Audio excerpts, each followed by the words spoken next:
اهلا وسهلا كابتن احمد، امسي عليك وعلى المشاهدين وعلى ضيفك الكريم. وحاب اوضح من بدايه المكالمه اني انا اللي طالب. اهلا وسهلا، عشان ما حدش يقول لك حاجه. اهلا وسهلا بحضرتك. وحتى لما حضرتك بتقول احمد، انا عارف العشم والموده وطباعنا كعرب، وهذا انت عارف طباعنا، وانت عارف كل حاجه، انت عارف معزتك اساسا. الله يخليك يا كابتن احمد، الله يخليك. انا عاوز اتداخل لو نعم. سمحت انك تترك لي المساحه لمده 10 دقائق. اتفضل يا فندم. اني اتكلم بدون ما حدش يتداخل معي. اتفضل يا فندم. في كلام من القلب. نعم. انا حقوله لكل عائل في بلدي الثاني، جمهوريه مصر العربيه، جمهور الكروي فيها كافه الدول. نعم. في البدايه هعلق على جزئيه تخص المستشار مرتضى منصور. نعم. في مداخلته قبل شويه. نعم. وبعدين حكمل وحتكلم في كلام بتفصيل. اتمنى انه صدرك وصدر المشاهدين كلهم يكون واسع ويستوعب اللي انا عاوز اوصل. اتفضل يا فندم. اول حاجه في جزئيه احمد الشناوي. سمعت مداخلتك مع المستشار مرتضى منصور انه الكابتن محمود الخطيب رئيس النادي الاهلي ما كانش يعرف. لا، كان يعرف، وكان في مكاني الموضوع، وهو اللي طالب الشناوي بالاسم وبوجود خالد ابو بكر وشخصيه كبيره في اتحاد الكوره وبمعرفتك يا كابتن احمد. ده واحد بمعرفته نصا. واللي زعلني في الموضوع انه لما وصل احمد الشناوي دخل الفاس في الراس على قولتهم، انسحب الكابتن خطيب وراح غرفه ثانيه وقال لا بورسعيد وما بورسعيد. ليش نطلبه اساسا من الاساس؟ وده اللي دخلنا في المشكله مع المستشار مرتضى منصور. نعم. ثاني حاجه بالنسبه لجزئيه صله.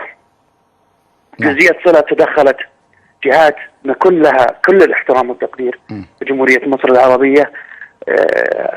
هذه الجهات يعني لو تطلب ناصر ابني مش حقصر معاهم فيها. فتدخلت وهي اللي طلبت يعني الاستمرار في التعاقد بناء على خطاب والحاح من النادي الاهلي. نعم. فدي جزئيه عاوزين نفصلها وننتهي منها. انا يؤسفني الان وانا بتكلم، حتكلم بكل وضوح وللمره الاخيره.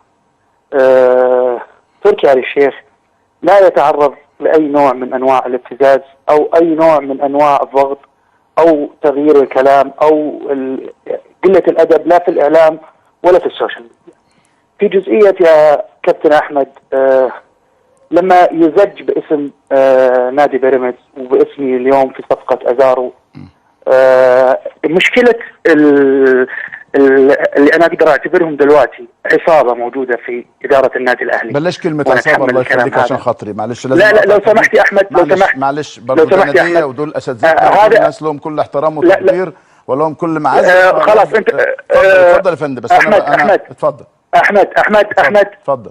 لو سمحت انا حقول كلامي بعد اعقب براحتك. اتفضل. العصابه اللي موجوده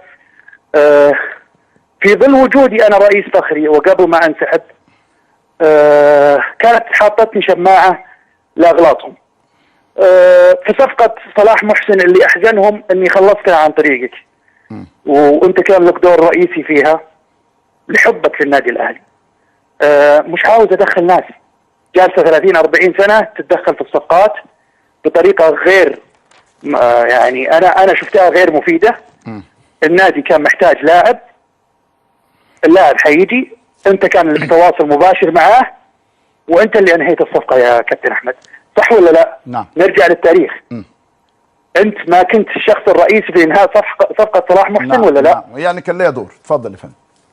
ايوه. نرجع لموضوع الان. تركنا النادي الاهلي ورحنا في سكه ثانيه. موضوع جوميز يحطونا شماعه لفشلهم. فين جوميز اللي وقع مع نادي سعودي؟ خلينا نشوف فين النادي السعودي. جاوبني يا كابتن احمد. لا مش موجود في نادي الاتفاق. ازارو. ازارو وفشل تعاقدهم. حطوه في نادي الاهرام وانه كوبري ايش؟ ونادي الاهرام كامل الاجانب فيه. احنا نتكلم بالعقل. نعم. انا مش عندي في فريقي مدير تعاقدات كان يتفسح في روسيا ولما انتهى المونديال رجع ويحط شماعات لفشله. تمام؟ 3 وهذا النقطة المهمة واللي أبغى أقول لك إياها. فعلا مجلس إدارة النادي الأهلي وأعضاء فيه، وأنت المكالمة اللي كانت بيني وبينك الأسبوع اللي راح، ومشكورا تدخلك لما قلت لي بنص العبارة في روسيا أن مجلس الإدارة عاوز يتصالح، وأن الكابتن الخطيب عاوز يتصالح، ولما قلت لي أنك شفته في العزاء وعاوز يصلح معايا بأي طريقة.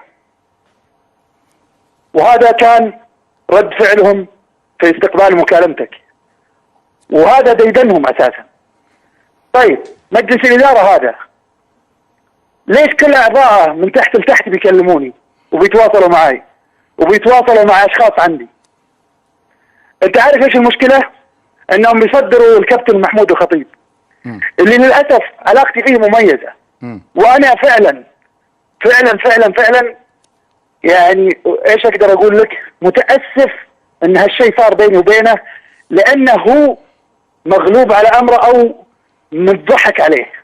من ناس تحته بيسخنوه وهم من ورا بيكلموني عشان يتدخلوا في أشياء، وفي المجلس وفي اجتماعات المجلس بيسخنوه ومبادئ وقيم ومش عارف ايه، وفي الأخير هم بيكلموني هدفهم السيطرة عليه، وهدفهم أساسا أنهم يوخروه عن الساحة عشان في اعتقادهم أنهم حيوصلوا مكانه بعده. كل مجلس الإدارة أو الأعضاء الأساسيين فيهم تربطني فيهم علاقة كبيرة، ولما أقولك علاقة كبيرة أنت عارف أقصد إيه يا أحمد. نعم. وكلهم جو عندي في الرياض ومصر وفي كل مكان. النائب عمري فاروق نائب الرئيس مش كان موجود في صفقة أحمد؟ وبكده عزيزي المتابع أكون قلت لكم أحدث المكالمة اللي تمت ما بين الكابتن أحمد شوبير وتركي آل شيخ. أعزائي متابعين قناة توب تيم، أهلا بيكم معانا في خبر جديد. النهاردة حبيت أنقل لكم أحداث المكالمة دي لأنها تهم الناس كتير جدا، بس أنا كمان طالبة منك حاجة بسيطة جدا، عايزة أعرف رأيك في اللي اتقال في المكالمة. هل أنت مع أو ضد؟ هل أنت مؤيد تركي آل شيخ في كل اللي قاله؟ لا انا عملت ده وما عملتش ده وفلان كان يعرف وقال ما عرفش وكل الكلام ده، انت مأيده فيه ولا مع جزء منه وضد جزء منه؟ يا ريت تقول لنا رايك في التعليقات. وقبل اي حاجه ما تنسوش تصلوا على النبي، لان دي الحاجه المفيده الوحيده اللي هنطلع بيها من الفيديو، خلينا متفقين على كده. لكن كمان حابة اطلب منك لو انت اول مرة تشوف القناة يا ريت تشرفني باشتراكك علشان نوصل في اقرب وقت ل10,000 اخ واخت في القناة، ل10,000 مشترك، ل10,000 فرد من عيلة واحدة. فيا ريت ما تنساش تشترك في القناة وتفعل الجرس علشان يوصلك كل جديد وحصري عن كرة القدم في مصر وخاصة الاهلي. وافتكر دعمك باللايك علشان دعمك يهمنا ويوصل الفيديو لاكبر عدد من المتابعين. كنتم مع توب تيم.